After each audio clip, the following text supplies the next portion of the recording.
Hey there, I'm Tony Dokoupil, and we're in the CBS This Morning Toyota Green Room with Recycle Across America founder Mitch Hedlund. That's her right there. Her organization aims to remove all doubt and confusion, and there's a lot of it, all doubt and confusion about the recycling process. How?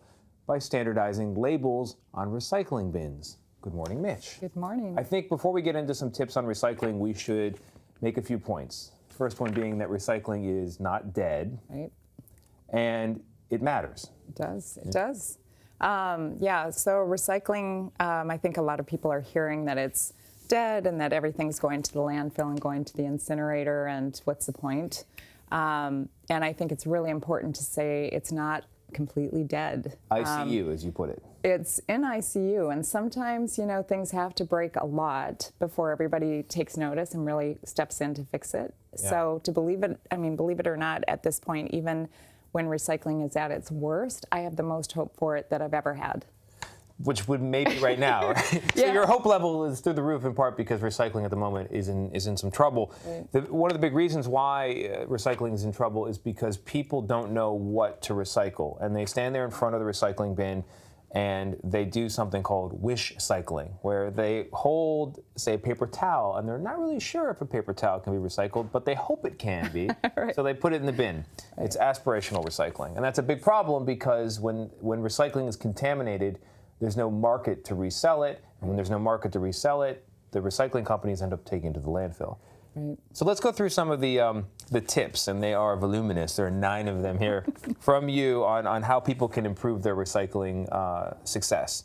So no plastic bags ever in recycling bins? No plastic bags. No plastic bags. Can I say that again? No Yeah. plastic bags. Don't even buy them if you can avoid buying them. In New York, you just passed a statewide with California ban on plastic bags, but we don't need them as much as we think we do. So avoid them, but also when it comes to recycling, do not put them in your recycling bin, and do not put your recyclables in the plastic bag and then put it in the bin. Plastic bags are a complete no-no for the recycling bin entirely. So if you're walking around your house picking up recycling and you're doing it in a plastic bag, you're creating problems. Well, if you do happen to have a plastic bag and that's the way you're collecting it, then go to the recycling bin, empty it out, and then either take that plastic bag to a grocery store that might have a recycling program, or if you can't find that, then throw it in the trash or reuse it somehow. But avoid it in the first place, but definitely don't let it go into the recycling bin. What happens if you're making yourself a sandwich and you find you're at the bottom of the peanut butter container, you hear it clinking and clanking, or maybe it's a plastic container? Can you recycle a food container like that, or mayo? Yes, you can. So a lot of people say, do I have to thoroughly wash it? Do I need to put soap and rinse and make it peanut butter free? You don't. You just have to make sure that you've scraped it as best as you can and then put it in the recycling bin. The rest of the system will take care of that. But don't put in a full mayonnaise jar or half mayonnaise jar or a peanut butter jar that has quite a bit in there. Just scrape it out. But you don't need to wash it. Don't have to wash it. Okay. Now, plastic containers is a little bit tricky.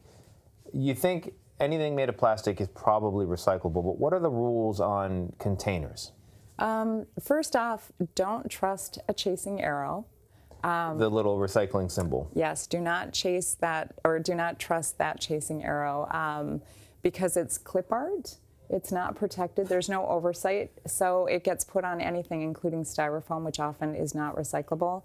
Another thing everybody should avoid. So right now, I would stick with number 1s and number 2s. So if you see a plastic with a number 1 at the bottom or a number 2 at the bottom, then recycle that. But to be honest with you, even that gets confusing. So I make it even simpler. Only bottles, plastic bottles, anything with a neck, whether it's a shampoo bottle or a soda bottle or a milk jug, recycle all of that. And anything that doesn't have a neck right now, if you're not aware of what you can recycle, whether it's a yogurt cup, don't be afraid to just let it go into the trash right now. Really? But it feels so bad to do that. It does, but if you're not sure about those, then always stick with a bottle with a neck. Okay. That's kind of a good baseline. And when in doubt, throw it out. We're going to get more on when in doubt, throw it out. But what to do with the caps for the bottles? With plastic, they actually want the caps on. Okay. So if you have a cap, don't just throw it in the bin, but put it back on the plastic container. So the plastic cap sometimes is a different material than the bottle itself. And in processing, it gets shredded and separated. And the cap is actually a good plastic, supposedly, quality that they need. So they want them back. All right, continuing in the hot seat, Mitch, what about with paper? Not all paper is recyclable. What are the lines? Well, stick with office paper. That's good quality, clean. This can be recycled. Yeah, it doesn't have a pizza wrapped in it for the I do most keep part. pizza in between my sheets sometimes. You'd be The long surprised. show, you know. So clean office paper, newspaper, and when it comes to things that are like paper towels or tissues or napkins, those are never recyclable. So no tissues, no paper towels. What about paper plates?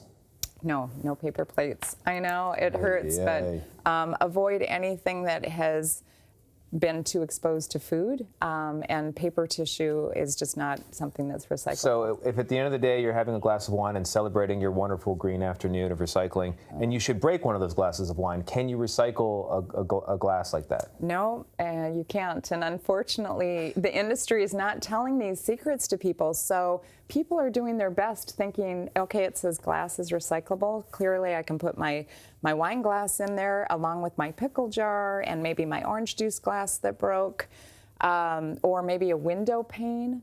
But those are not recyclable. If you can still recycle glass in a lot of communities, right now in the U.S., a lot of communities are discontinuing glass for this very reason. Wow. But if Glass is like the original I know, recycled material. it breaks your heart, and it's fully recyclable over and over and over and over again if it's done well. But the problem is no one has told the public, don't put your dishware in there, don't put your glassware in there, don't put your window pane in there. And so when those items get mixed in with the glass and they're all broken, those glasses are different, and they can actually contaminate and break the other good glass that they need for new jars and new bottles. Before we get into some of the analysis, the single-use plastics, so plastic lids, plastic straws, plastic bags we talked about, none of that is recyclable? No, nope. Jeez. And refuse it, don't use it.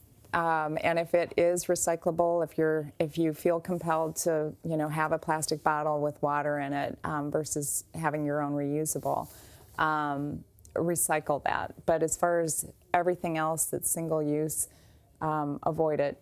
Don't buy it. Don't use it. Go to a restaurant, and a lot of restaurants, coastal restaurants especially, are starting to make the decision whether their states will ban it or not. A lot of restaurants and retailers are making a decision not to offer plastic bags anymore, not to offer plastic straws, not to offer styrofoam cups anymore. And a pitch for businesses that are doing that. I hope that all consumers that care about sea life and wildlife and our life make a decision to frequent those businesses that are making the hard decision to get away from single-use plastic. It's critical that we get away from it. It's detrimental. Given we're a big country, we've got lots of space, we could build lots of landfills. We could throw everything out for a long time. A long, long time. Yes, right. So why bother recycling? Yeah, and great question, because people get really hung up on the whole landfill conversation, and preventing the landfill is just a nano fraction of the benefit of recycling. I like to point this out now. It makes me feel incredibly old, which I don't need any more of that. But when I was born, there were 3.2 billion people on this planet, and now there's 7.7 billion people on this planet.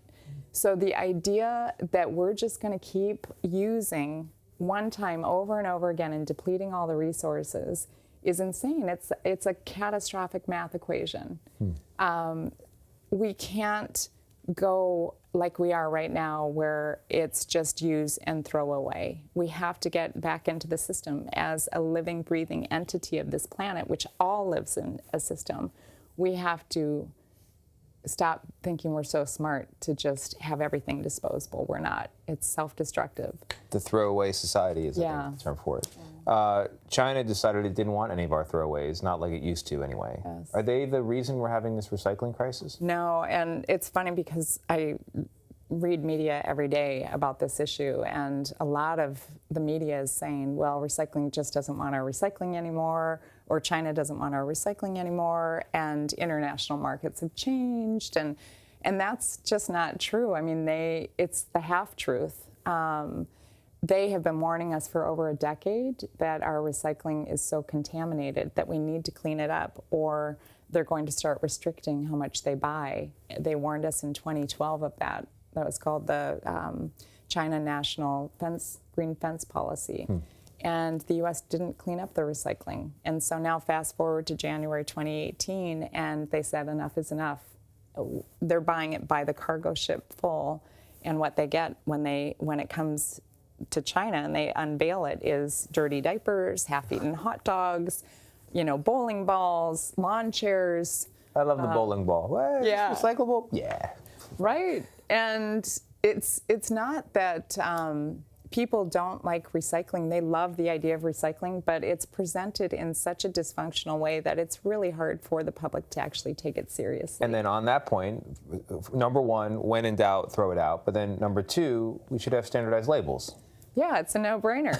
It's just a no-brainer. Like we have standardized road signs Right. state to state. Right. If people want to get involved with this issue and talk to their policy leaders or elected officials about standardized labels, what do they do? Well, so we started, our nonprofit organization, Recycle Across America, started a society-wide standardized labeling system. So even if the rules are different from one community to the next, we have a standardized label that works for every one of those different recycling rules. And we are asking everyone to text FIXIT, F-I-X-I-T, to 40649 to ask their elected officials to start implementing the society-wide standardized labels on recycling bins so that the public can start to recycle right. And if they don't listen, when in doubt, throw them out. Yes, yes. Mitch Hedlund from Recycle Across America, thank you very much. Thanks, Tony. Appreciate Thank it. you. And again, you can find out more about Recycle Across America's Let's Fix It campaign at recycleacrossamerica.org.